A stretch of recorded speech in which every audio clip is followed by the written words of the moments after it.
अब दीदी का वही परिवार है जो हमारे परिवार में जहर घोल रही है। माँ को क्यों 4 बार चाय बना के देती हो? भाड़ में जाओ। अरे बिटिया, आने में इतना देर क्यों लगा दी? क्या करूँ माँ, शॉपिंग ही इतनी करनी थी। अच्छा, तो फिर मुझे भी दिखा क्या क्या लेकर आई है। सब दिखाऊंगी माँ, पहले हाथ मुँह धो लेती हूँ।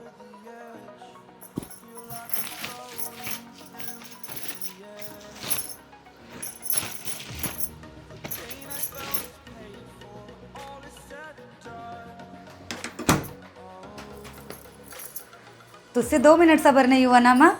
ये तो तू पहनती नहीं है, तो ये किसके लिए लेकर आई है? ये मेरी जेठानी की बेटी के लिए लाई हूँ। कब से जिद कर रही थी तो सोचा इस बार दिला ही दूंगी।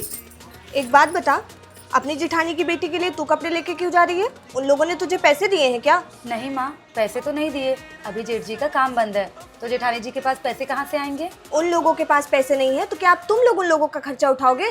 तुम लोग सिर्फ अपना देखो।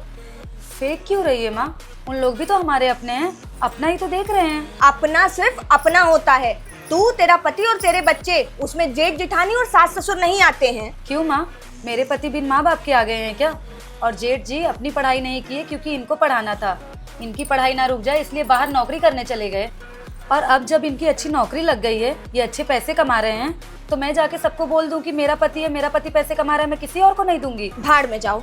मैं तो तुम्हारे ही भले के लिए बोल रही थी। बचपन में भी मेरी नहीं सुनती थी, अभी भी मेरी नहीं सुनती हो। अलग ही बुरा लगे जा रहा है। माँ ऐसी बात नहीं है, तू तो बिना मतलब ही गुस्सा हो रही है। तू तो रहने ही दे। माँ जी आपकी चाय। भाभी, ये दूध भैया के पैसों का आता है ना, तो आप पिया करो, भैया को पिलाया करो और अपने बच्चे को पिलाया करो। माँ को क्यों 4 बार चाय बना के देती हो? ये क्या बोल रही हैं दीदी आप? वो इसलिए क्योंकि वही आपका परिवार है, माँ बाबूजी आपके परिवार नहीं है। क्यों बिटिया, तू मेरी दुश्मन है क्या, जो हमारे परिवार में जहर घोल रही है और अपनी भाभी को अपनी माँ के खिलाफ भड़का रही है? तो फिर तू क्यों भड़का रही है माँ मुझे मेरे परिवार के खिलाफ? मैं भी तो किसी की बहू हूँ। हाँ माँ जी, आप दीदी के कान में ऐसी नेगेटिव बातें क्यों डाल रही हैं? अब दीदी का वही परिवार है, तो उनके साथ जितना घुल मिल कर रहेंगी उनके लिए भी अच्छा है और दीदी के लिए भी। वही तो मैं भी कब से माँ को समझा रही हूँ भाभी, लेकिन माँ समझ ही नहीं रही है। हाँ माँ जी, आप दीदी के कान में ऐसी नेगेटिव बातें क्यों डाल रही हैं? अब दीदी का वही परिवार है, तो उनके साथ जितना घुल मिल कर रहेंगी दीदी के लिए भी अच्छा है और हमारे लिए भी। समझ गई बिटिया, मुझे तेरे परिवार के खिलाफ ऐसा नहीं बोलना चाहिए था। रुक, तेरी सास और जेठानी के लिए मैंने साड़ी रखी है, लेकर आती हूँ।